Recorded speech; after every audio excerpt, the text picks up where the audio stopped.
Hello dear students, welcome to the lecture series on the subject botany.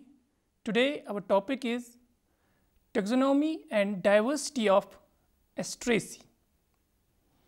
We all know about the various types of plants such as sunflower, dahlia, daisy, etc.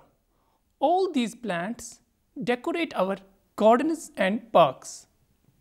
These plants, whether they are sunflower or dahlia, all belong to a single botanical family scientifically called as Asteraceae.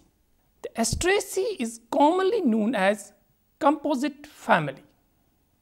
The term aster, on which is based the family name, refers to the star-shaped inflorescence in the type genus Aster, and it is named as composite family. The word composite has been derived from the Latin word compositus, which refers to the densely clustered groups of flowers that are characteristic of the family Asteraceae. So, the uniqueness of the family Asteraceae is that what first seems to be a single large flower is actually a composite of many small flowers called florets. The family Asteraceae was first of all established as a formal taxonomic category under the name Compositae by Jeske way back in 1792. However, later on, Asteraceae as an alternate family name was given by Berchtold and Pressel in 1820. This alternate name of Asteraceae was necessitated due to the typification rule of International Code of Botanical Nomenclature. But at the same time, Compositae as a family name was also conserved. Compositae was also retained due to its very earlier usage. The family members of the family Asteraceae are distinctive. They are unique in having their inflorescence as a head, technically called as capitulum. This head is subtended by a bracket whorl called as involucre. These heads comprise of a central disc floret and the peripheral ray florets. Here, in the case of family Asteraceae, the androecium is syngenesious and the ovary is inferior with a single basal ovule. And lastly, the fruit is an achene called as cypsela. After this brief introduction of the family Asteraceae, in today's lecture, we are going to deal with the following aspects of the family Asteraceae in detail.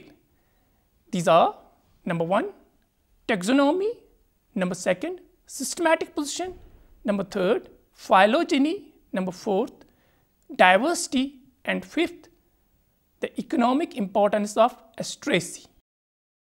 So, starting with taxonomy. When we talk about the habit of Asteraceae family, its members are either annual or perennial herbs, or sometimes they can be even shrubs, or very infrequently we see the Asteraceous taxa, they can be even trees. Example is Vernonia arborea, or very rarely they can be even vines. The example here is Micania micrantha. In case of perennial herbs, they are often associated with tubers. These tubers store a carbohydrate by the name of annullin. Here, in the case of Asteraceae plants, they are always associated with laticifers or resin ducts. Also, we have the presence of polyacetylens and terpenoid aromatic oils. These are mostly sesquiterpene lactunes. A characteristic feature of Asteraceae is that they lack iridoids. Now, root. As Asteraceae belongs to the dicots, here the root is a tap root system. Now, stem. Stem is usually hairy. The hairs are diverse. they can be simple or they can be even branched. When branched, they assume various shapes. Now the important character, that is the leaves. The leaves are usually alternate and spiral. Rarely they can be opposite. Example here is dahlia. Mostly the leaves are exstipulate, that means without stipules. The leaves are usually simple, but they can be sometimes deeply lobed or dissected, as we see in the case of Artemisia. The leaf margin is entire or it can be toothed, and the venation in the case of leaves here is either pinnate or palmate. Now the inflorescence. Inflorescence here in Asteraceae can be either terminal or axillary. Here one or more heads, as already mentioned, they are called as capitulum. They are arranged in a determinate secondary inflorescences. Each head consists of a flat to conical compound receptacle that bears on one extreme a single head, as we see in the case of Echinopsis, to many flowers. The flowers develop usually centripetally and are subtended by one or more rows of brackets called phyllaries. This row of brackets is collectively termed as involucre. Heads in the case of Asteraceae, they are broadly of 5 main types. Number 1, discoid. In this type of head, we have only disc florets, and all these disc florets are bisexual. The second type of head that we see in Asteraceae is called as disciform. Here we have only disc florets and also a mixture of pistillate or sterile florets. Also we can have bisexual or staminate florets, either in the same head or in different heads. The third type of head in Asteraceae that we see is called as radiate. This is the most common type of head that we see in Asteraceae, wherein we have a central bisexual or staminate disc florets and the peripheral pistillate or sterile ray florets.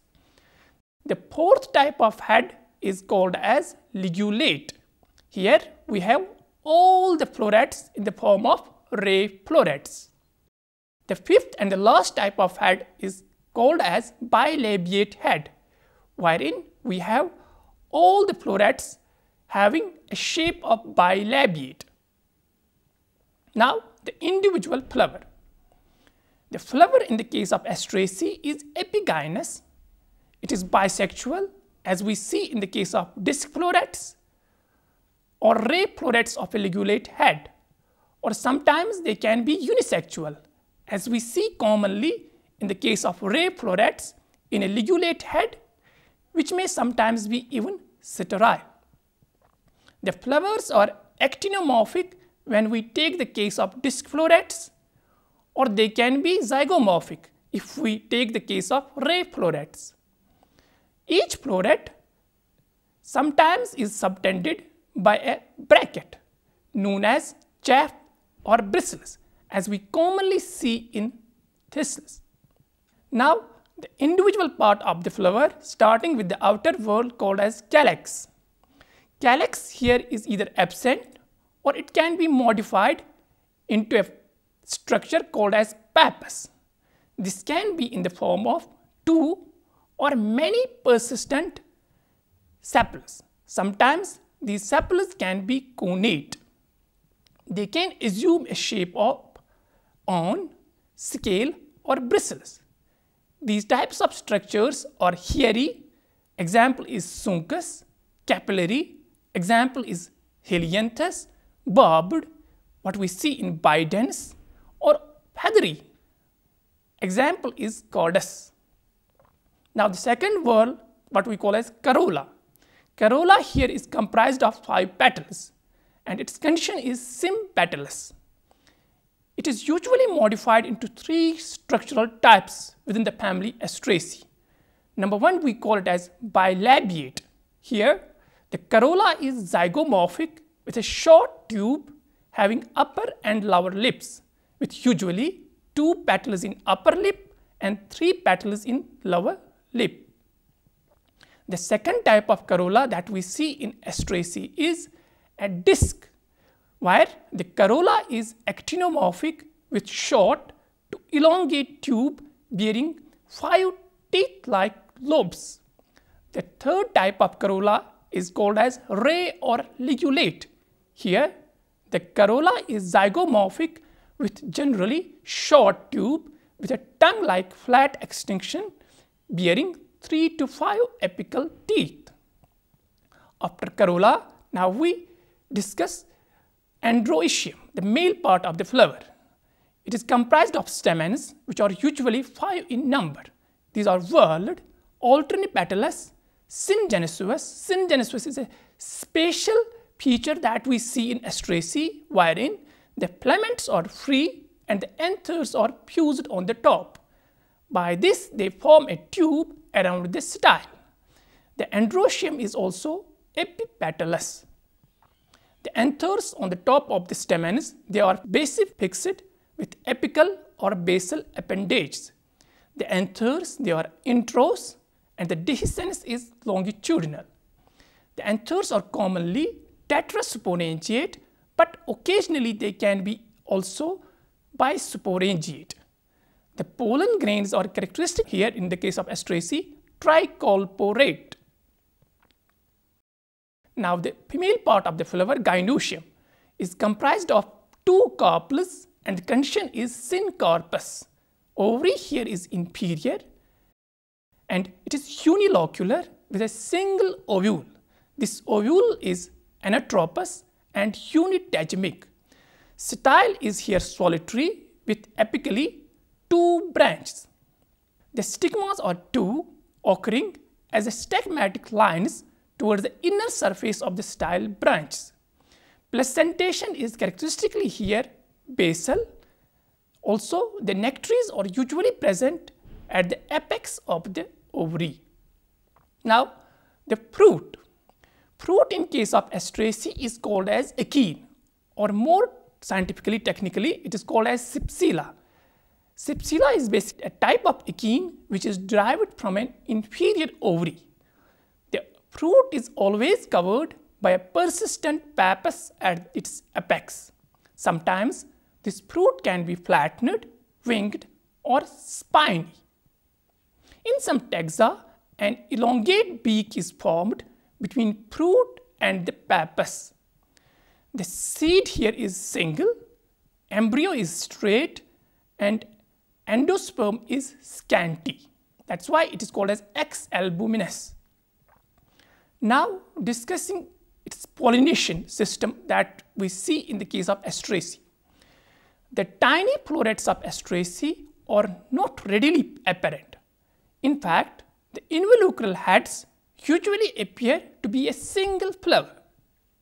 In case of radiate heads, ray florets, they serve to attract pollinators. And the central disc florets, they mature centripetally. Usually, the pollinators land on the ray florets on the outside and deposit pollen from other plants on the stigmas of marginal disc florets.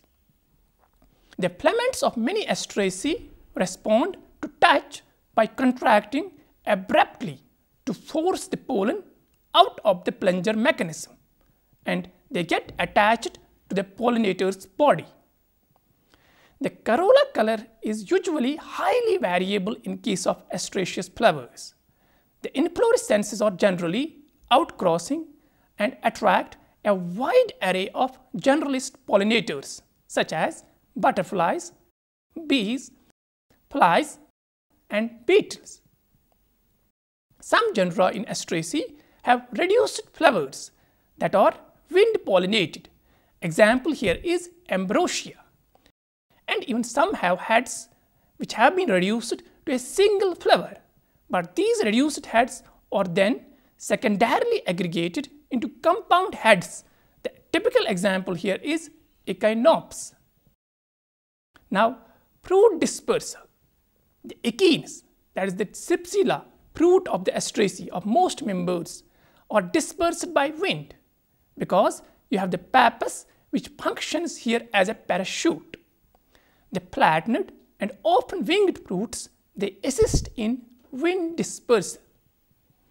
The external transport on birds or mammals is facilitated by pappus modifications, such as the pappus can be modified into bulbs, awns, or sometimes the fruit outgrowths like hooks or spines, or even the specialized involucral brackets.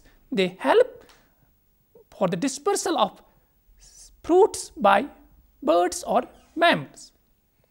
Now, the second part of the lecture, that is the systematic position of the Asteraceae. Various taxonomists have classified Asteraceae differently. We will just mention here the prominent ones, starting with the two British botanists by the name of Bentham and Hooker, who classified the family Asteraceae under the class Dicotyledons, subclass Gamopetalae, series Inferi, and the order Astrales. Arthur Cronquist, an American taxonomist, divided this family Asteraceae under the division Magnoliophyta, class Magnoliopsida, subclass Asteridae, and the order Asterales. Armen Takhtajan, a famous Russian taxonomist, classified Asteraceae under the division Magnoliophyta, class Magnoliopsida, subclass Asteridae, superorder Asterini, and the order Asterales. Dahlgren, a Danish botanist, classified Asteraceae under the class Magnoliopsida, subclass Magnolidae, superorder Asterini, and the order Asterales. Robert Thorne, very recently in the year 2003, an American taxonomist, classified Asteraceae under the class Angiospermae, subclass Asteridae, superorder Asterini, and the order Asterales. Angiosperm phylogeny group, which is a collaborative group of taxonomists who have proposed a rankless classification. They have classified Asteraceae under the clade, under the broader clade of Eudicots, within which it has been classified under a subclade called as Euroside II, and the order Asterales. Now, the third part of the lecture, phylogeny of Asteraceae. The Asteraceae forms an easily recognized group, and both morphological and molecular data support its monophyletic origin. The family is believed to be closely related to families such as Campanulaceae, Citalidaceae, Caliceraceae, Menanthaceae, and Goodeniaceae. The family Campanulaceae is the sister group to the clade containing Asteraceae, Caliceraceae, Menanthaceae, and Goodeniaceae. Various biochemical and embryological features are useful in diagnosing these two clades. Number one, the Campanulaceae, and number second, Asteraceae along with its sister families. Morphological analysis suggests that Caliceraceae is sister to Asteraceae because both have flowers in densely clustered heads that are surrounded by an involucre of bracts. Here, the ovary is unilocular in both the cases and uniovulate, and they share an unusual kind of corolla veniation. Recent molecular studies based on RBCL and NDHF data suggest that Asteraceae and Caliceraceae are sister families, whereas in contrast to the RBCL and NDHF data, RBCL together with ATPB and 18S ribosomal DNA data, these studies suggest that Caliceraceae and Goodeniaceae are sister taxa.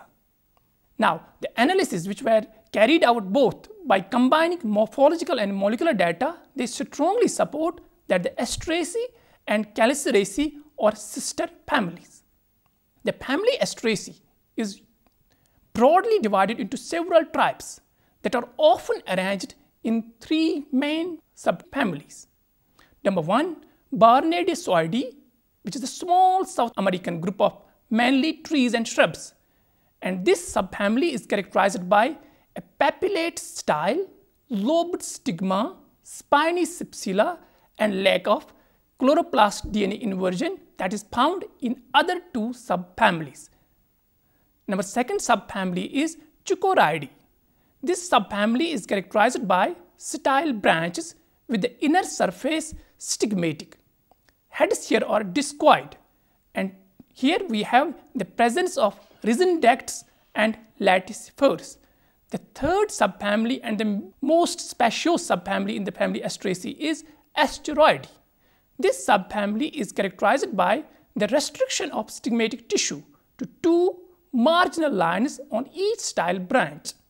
Here we have the absence of laticifers, but the presence of ray and disc florets, and DNA characters also are unique to this subfamily Asteroideae.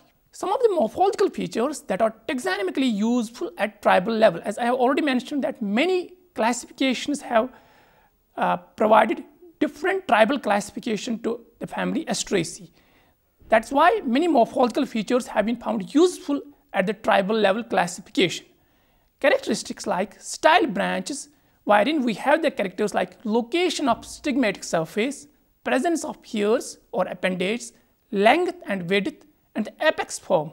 All these characters of style branch, they have been used in the tribal classification. Also, the characters like pappus form, corolla shape, and anatomy. And also the pollen characters, the morphology of pollens, and the fruit characters, achene form, and the leaf arrangement have been prominently used in the tribal classification. Some of the genera in the family Asteraceae, such as Aster, Courese, Hieracium, Taraxacum, Tragopagon, they are taxonomically very difficult to delimit, especially at the species level. Why? Because we have the phenomenon like hybridization, polyploidy, and agamospermy in these genera very common. Now the fourth part is the diversity of the family Asteraceae. The Asteraceae is the largest family of flowering plants in terms of number of species in the world. If we take the different families in the angiosperms, Asteraceae is number one in terms of its species richness. At present, the family is represented world over by about 1500 genera with nearly 23,000 species. Some of the species-rich genera in this family are Senecio with about 1250 species, Vernonia with about nearly 1000 species, Caucinia 650 species, Euphautorium 600 species, Centuria 600 species, Artemisia 550 species, Hieracium 500 species, Susuria 300 species, Aster, the type genus, 180 species, and Solidago 100 species. Members of this family Asteraceae, they show a cosmopolitan distribution. Their distribution is worldwide, but they are most diverse in the temperate and subtropical mountain regions, and they are commonly grown in open and dry habitats. Now the last part of the lecture, that is the economic importance of the family Asteraceae. The members of this family, they are of huge economic importance. The family contains many important food plants. These include chicory, the scientific name is Psychorium, or artichoke, the scientific name is Cynaria, or the dandelion, the scientifically it is known as Taraxacum, or the common vegetable lettuce, scientifically known as Lactuca. Many members of this family, they are grown as source of oil seeds, such as the common sunflower. Its scientific name is Helianthus annuus. A natural red dye is obtained from the plant that belongs to Asteraceae, safflower. Its scientific name is Carthamus tinctorius. Perithrum, botanical name Chrysanthemum cinearifolium, or the fly bean, Pulicaria, they are a source of natural insecticides. These two species, they are source of not chemical insecticides but natural insecticides. the family Asteraceae, it contains many celebrated ornamentals. We can name them like marigold, daisy, chrysanthemum, dahlia, gerbera, tagetes, zinnia, and many others, number of plants that are grown as ornamentals in our gardens and parks. Many members of this family, they have medicinal properties such as Artemisia. Many species of this genus Artemisia, they are world over used for their medicinal properties. Or we have the Susuria, that is mostly confined to the Himalayan region. Many species of this genus Susuria, they are of huge medicinal importance. Some members of the family Asteraceae, such as ragweed, scientifically known as ambrosia, it is a major cause of hay flower. Many species such as Parthenum hysterophorus, commonly known as carrot weed, or the Micania micrantha, its common name is mile a minute weed. It is so notorious in its spread, that's why its common name is mile a minute weed. Then we have weeds like Ageratum conzoides, Euphytorium, different species of Euphytorium species. They are world over known as obnoxious weeds, and all these weeds, they belong to family Asteraceae. Dear students, with this we come to the end of today's lecture, wherein we discussed the taxonomy and diversity of family Asteraceae. We first of all discussed its taxonomy, then its systematic position, then its diversity, and lastly its economic importance. I hope you have enjoyed today's lecture. See you again with some another topic. Till then, bye bye.